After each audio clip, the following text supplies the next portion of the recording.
কোনো ধরনের তদবির বা ঘুষ ছাড়াই শুধুমাত্র শারীরিক সক্ষমতা ও মেধার ভিত্তিতে মাত্র ৫৬ টাকা খরচে পটুয়াখালীতে পুলিশ কনস্টেবল পদে নিয়োগ পেয়েছেন ২৯ জন চাকুরি প্রার্থী। সোমবার সকালে পটুয়াখালী পুলিশ লাইন্সে ট্রেনি রিক্রুট কনস্টেবল পদের ফলাফল ঘোষণা করেন পটুয়াখালীর পুলিশ সুপার মোহাম্মদ আবু ইউসুফ।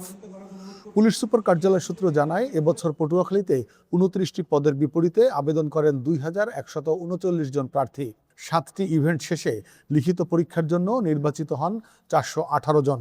এর মধ্যে ৯৩ জন উত্তীর্ণ হন মৌখিক পরীক্ষার জন্য। মৌখিক পরীক্ষা শেষে ২৯ জনকে চূড়ান্তভাবে নির্বাচন করা হয় এবং ৫ জনকে অপেক্ষমান তালিকায় রাখা হয়েছে। এই বাহিনী যখন ইউনিফর্মে প্রত্যন্ত অঞ্চলে কাজ করে, তখন আমাদের প্রত্যন্ত অঞ্চলে বিশেষ করে যারা মেধাবী ছাত্রছাত্রী থাকে তাদের মধ্যে একটা স্বপ্ন লালিত হয় যে আমি যোগ্যতা অর্জন করে যদি বাংলাদেশ পুলিশে জয়েন করতে পারি, তাহলে আমি প্রত্যন্ত অঞ্চলে নির্যাতিত প্রান্তিক মানুষগুলোকে সেবা করতে পারবো। অনেকের মধ্যে এই স্বপ্ন লালিত হয়, যেটা আমরা এখানে ভাইবা পরীক্ষায় দেখতে পেরেছি। এরকম একটি স্বপ্ন বাস্তবায়নের জন্য বাংলাদেশ পুলিশের অধীনে ২০২৬ সালের ফেব্রুয়ারি মাসে ২৭০৩ জন টিআরসি নিয়োগের প্রক্রিয়া চালু হয়। ২৯ জনকে নিয়োগ দেওয়ার সুযোগ পেয়েছে। ২৯ জনের মধ্যে যে কোটা বিভাজন আছে, সেই কোটা বিভাজন অনুযায়ী ২৭ জন আমরা মেধা তালিকায়, যেখানে ৪ জন নারী উত্তীর্ণ হয়েছে। একজন হচ্ছেন ফিজিক্যালি চ্যালেঞ্জ কোটায়, আরেকজন হচ্ছেন মুক্তিযোদ্ধা নির্বাচিত কোটায়।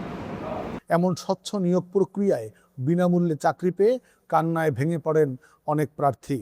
তারা বলেন, আমরা হতদরিদ্র পরিবারের সন্তান, অভাব অনটনের মধ্যে চলে আমাদের সংসার। চূড়ান্ত তালিকায় নাম দেখে নিজের চোখকে বিশ্বাস করতে পারছিলাম না। আমরা কৃতজ্ঞ, এখন দেশের জন্য, দেশের মানুষের জন্য কাজ করতে পারবো। প্রথম স্থান অধিকার করেছি। আমি চাকরিটা পেয়ে অনেক খুশি, কারণ আমার নিজ যোগ্যতায় চাকরিটা পেয়েছি। এই জায়গায় আমি ৫৭ টাকার বিনিময়ে চাকরি পেয়েছি সম্পূর্ণ নিজের যোগ্যতার মাধ্যমে। প্রথম স্থানে উত্তীর্ণ হই এবং এই সম্পূর্ণ নিয়োগ প্রক্রিয়াটাই ছিল খুবই সৎ এবং স্বচ্ছ। প্রথম দিন আমরা ফিটনেসের জন্য হাইট ওয়েট মাপ দিই, তারপরে দ্বিতীয় দিন ২০০ মিটার দৌড়, তারপরে হাই জাম্প, লং জাম্প।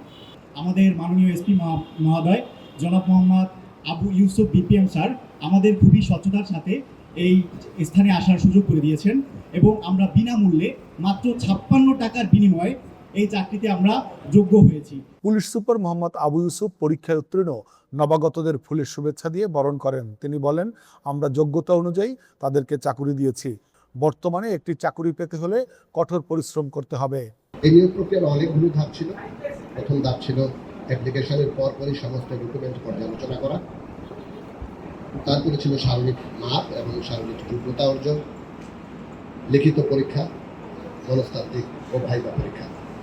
সবগুলোতেই আমাদের এই পটুয়াখালীর যারা এখানে উত্তীর্ণ হয়েছেন ৩৯ জন এবং অপেক্ষমান তালিকায় আছে ৫ জন, তারা চমৎকার রেজাল্ট করেছেন এবং এদের মধ্যে যে সর্বোচ্চ মার্কস পেয়েছে সেটাও একেবারেই আশানুরূপ। আমার ধারণা যে অন্যান্য অনেক জেলার চেয়ে এটা প্রতিযোগিতামূলক হবে। আর্থসামাজিক প্রেক্ষাপটে একটি চাকরি পাওয়া কতটুকু কষ্টসাধ্য, বিশেষ করে একটি সরকারি চাকরি পাওয়া সেটা সোনার হরিণের মতো। Desk report, next Bangladesh 24।